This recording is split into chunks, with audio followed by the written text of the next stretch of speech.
Everyone has a story. Hello, you all. I'm Diana Brienne. Well, I got to thinking today that everyone has a story. Everyone has a past behind them.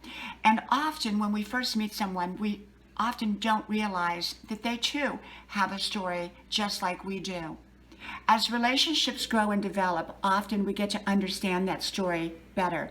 People share bits and pieces of where they've been in life, their challenges, their obstacles, the things that they've overcome, their great experiences in life, and their blessings.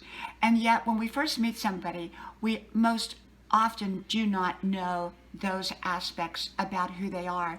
That can take time. And so I believe that relationships often have to unfold over time for us to fully understand and appreciate what they're all about. I know when I meet somebody, I look at them and I say to myself, that person has a story. I wonder what their story is.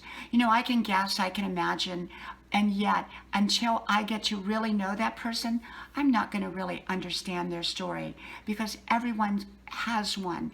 And often people are not like a book where the cover reflects their story. Often people hide their stories. Some people don't want to talk about their stories. Some people are very proud of their stories. Some people share a little bit, but not everything. I think, people as a whole share some of their stories, but often people don't share all of their stories, nor should they, in my opinion. It's a personal choice. If a person wants to share their story, that's great. If a person doesn't want to share their story, that's fine too. But the more we share our stories, the more likely we are to be understood. And I believe that when we share our stories in our journey in life, often we provide healing for our own selves, and also sometimes we provide healing for other people.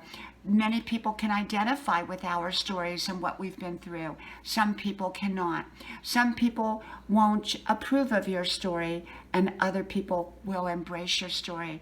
I always say if someone cannot embrace who you are, then find someone who can embrace who you are. Because we all have got a story, and we've all been through things, and we all have a present, and most people are dealing with present day problems, present day issues, and that's just a fact of life. And so always remember when you meet someone that they too likely have a story, and it may be similar to yours, it may be different, but they do have a story. Today I was talking to someone and I'd never really met them before, but they began to share a little bit of an experience that happened in their life. And I would have never known that. I would have never even thought about that, just upon meeting them, that they had had that piece of history to their life. And so we have to remember that when we meet someone, there is really no way that we will know what their story is unless they choose to share it. But always do remember that everyone has a story. From my house to yours, may God bless you, and I hope to talk to you soon again. Bye-bye.